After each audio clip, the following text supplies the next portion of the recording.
Saraï, femme d'Abraham, ne lui avait point donné d'enfant. Elle avait une servante égyptienne nommée Agar. Et Saraï dit à Abraham, « Voici l'Éternel m'a rendu stérile. Viens, je te prie, vers ma servante. Peut-être aurai-je par elle des enfants. » Abraham écouta la voix de Saraï. Alors Saraï, femme d'Abraham, prit Agar, l'Égyptienne, sa servante, et la donna pour femme à Abraham, son mari, après qu'Abraham eut habité 10 années dans le pays de Canaan. Il alla vers Agar, et elle devint enceinte. Quand elle se vit enceinte, elle regarda sa maîtresse avec mépris. Et Saraï dit à Abraham, « L'outrage qui m'est fait retombe sur toi. J'ai mis ma servante dans ton sein, et quand elle a vu qu'elle était enceinte, elle m'a regardé avec mépris. Que l'Éternel soit juge entre moi et toi. » Abraham répondit à Saraï, « Voici, ta servante est en ton pouvoir, agis à son égard comme tu le trouveras bon. » Alors Saraï la maltraita, et Agar s'enfuit loin d'elle. L'ange de l'Éternel la trouva près d'une source d'eau dans le désert, près de la source qui est sur le chemin de Shur. Il dit, Agar, servant de Saraï, d'où viens-tu et où vas-tu? Elle répondit, je fuis loin de Saraï, ma maîtresse. L'ange de l'Éternel lui dit, retourne vers ta maîtresse et humilie-toi sous sa main. L'ange de l'Éternel lui dit, je multiplierai ta prospérité, et elle sera si nombreuse qu'on ne pourra la compter. L'ange de l'Éternel lui dit, voici tu es enceinte, et tu enfanteras un fils, à qui tu donneras le nom d'Ismaël, car l'Éternel t'a entendu dans ton affliction. Il sera comme un âne sauvage, sa main sera contre tous, et la main de tous sera contre lui, et il habitera en face de tous ses frères. Elle appela Ata El-Rohim, le nom de l'Éternel qui lui avait parlé, car elle dit, ai-je rien vu ici après qu'il m'a vu? C'est pourquoi l'on a appelé ce puits le puits de Laker-Roy, et il est entre Kadès et Bared. Agar enfanta un fils à Abraham, et Abraham donna le nom d'Ismaël au fils d'Agar, au fils qu'Agar lui enfanta. Genèse 16, versets 1 à 15. Chapitre 7. Le laisser pour compte. La honte revêt de multiples formes. Elle était aimable, chaleureuse, toujours occupée à de bonnes œuvres, au travail comme à l'église. Elle était la confidente de tous. On pouvait compter sur elle. Tout semblait aller pour le mieux jusqu'à ce qu'un homme bien veuille l'épouser. C'est alors qu'émergèrent les complexités de la honte. Elle pouvait se mettre en colère sans raison apparente avant de fondre en larmes et de s'excuser. Et ce cycle se répétait.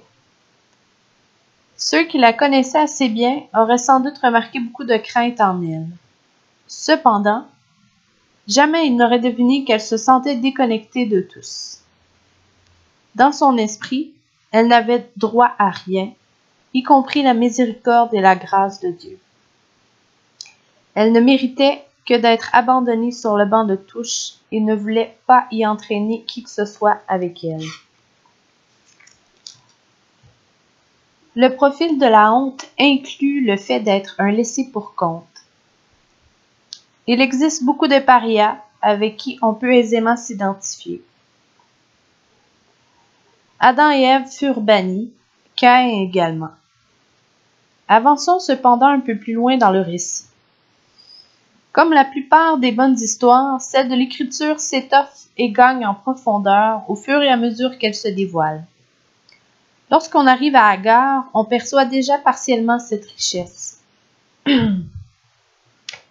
Personne n'aurait pu deviner que l'Éternel Dieu manifesterait un tel intérêt pour des laissés pour compte. Les rois s'adressent-ils directement aux gens ordinaires? Ils recourent plutôt à des ambassadeurs pour communiquer avec eux, de sorte que rien de ce qui est profane ne souille leur honneur royal. Quand il s'agit de la populace, les rois l'oublient totalement ou l'expulsent carrément. Cependant, notre Seigneur n'est pas un roi ordinaire. Il est particulièrement attentif à tous ceux qui sont marginalisés et oubliés. Tandis que l'on découvre l'histoire de ses relations avec l'humanité, on peut deviner sa préférence sans réserve pour le laisser pour compte, au point que ceux dont le statut est important devraient se tenir à l'écart. Il choisit un petit groupe insignifiant de personnes pour qu'elles deviennent la lignée terrestre du Messie. Il choisit toujours d'honorer quelqu'un d'autre que le premier-né, violant ainsi le protocole culturel de l'époque. Il juge les nations en fonction de leur façon de traiter les pauvres, la veuve et l'orphelin. Vous pensez peut-être que le Seigneur est comme les autres dieux. Il n'en est rien. Vous croyez que Dieu est d'avis que vous êtes un pouilleux, comme vous le feriez si vous étiez à sa place? Or, la réalité n'a rien à voir avec vos suppositions.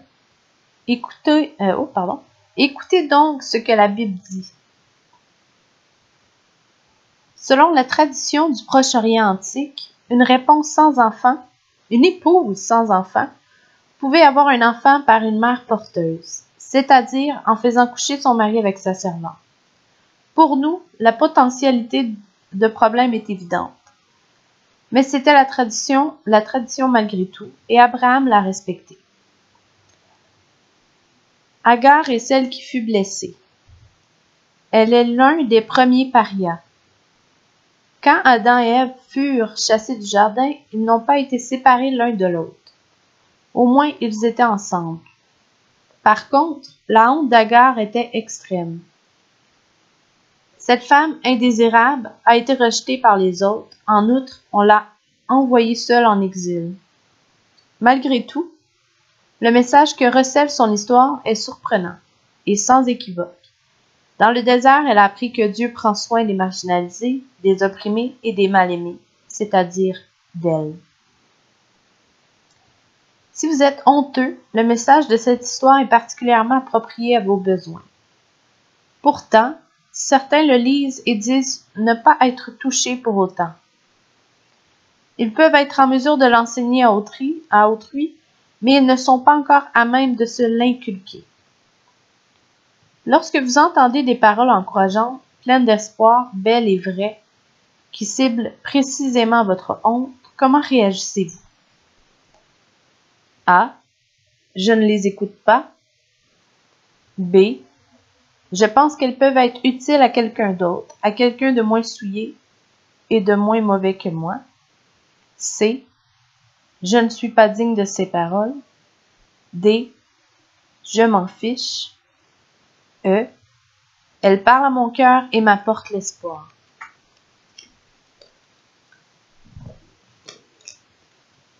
E est évidemment la bonne réponse. Néanmoins, la plupart des personnes aux prises avec la honte en choisissent une autre. Votre devoir, et le défi est de taille, consiste à sélectionner la réponse appropriée. Votre intelligence n'est pas en cause. Votre mémoire est fidèle. Tricher ne va pas vous aider.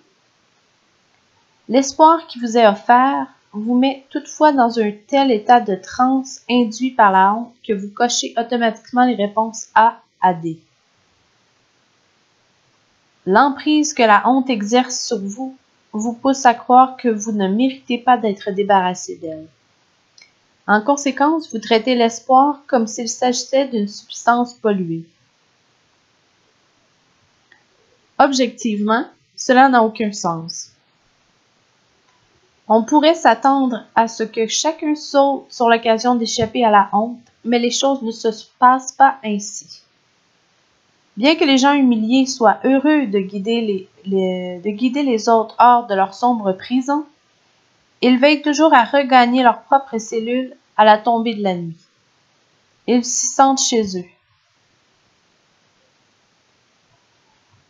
C'est ce à quoi ils sont accoutumés.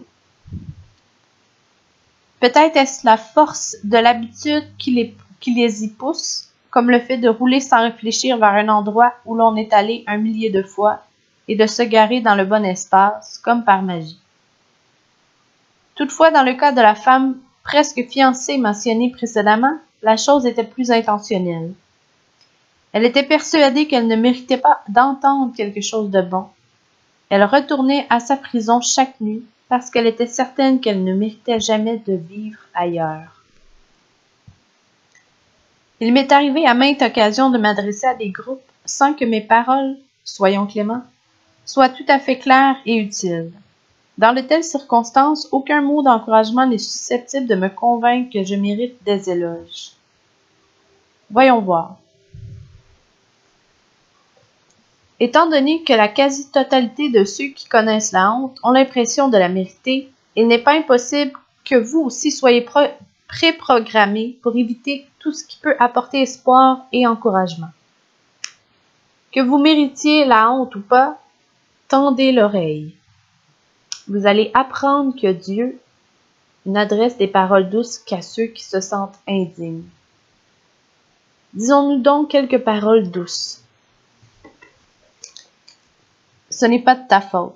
Cela ne marchera pas. Tu es créé à l'image de Dieu, donc tu en es digne.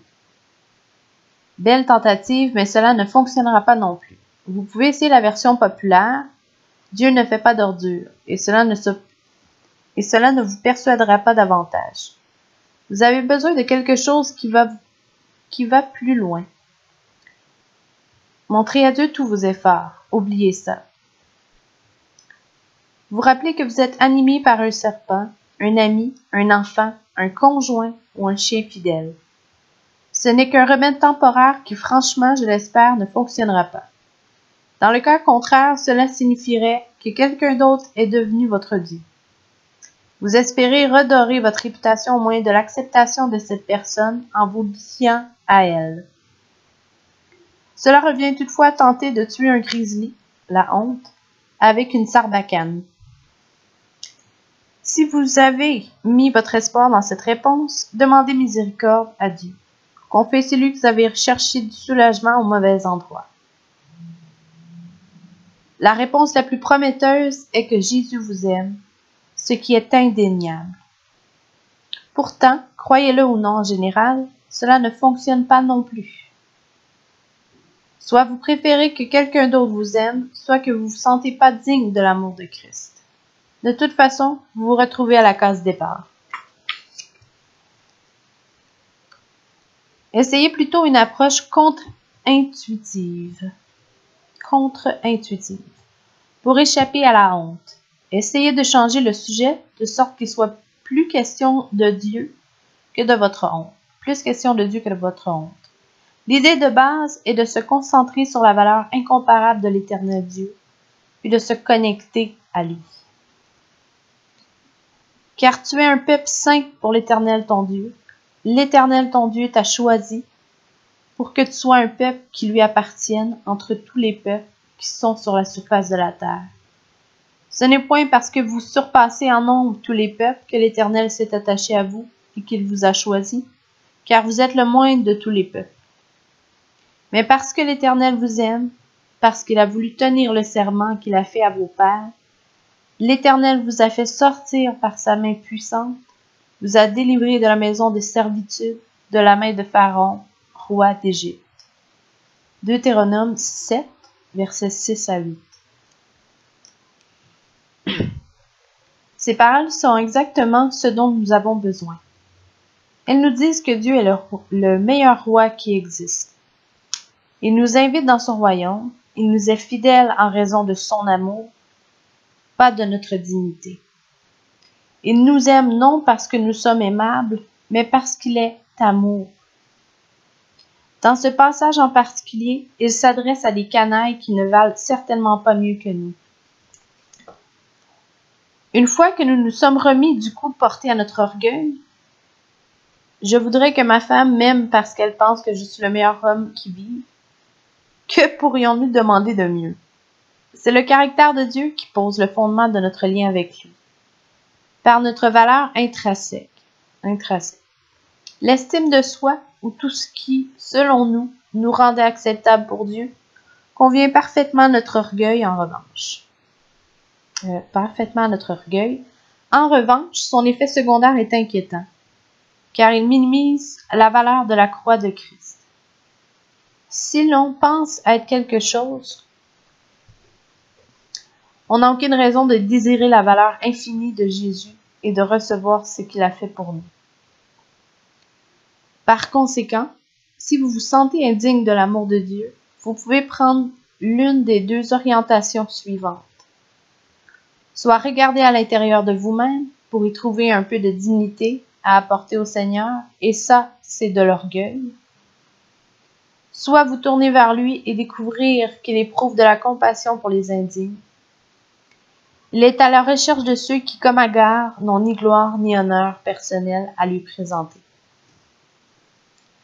L'histoire d'Agar nous surprend par l'aspect du caractère de Dieu qu'elle nous dévoile.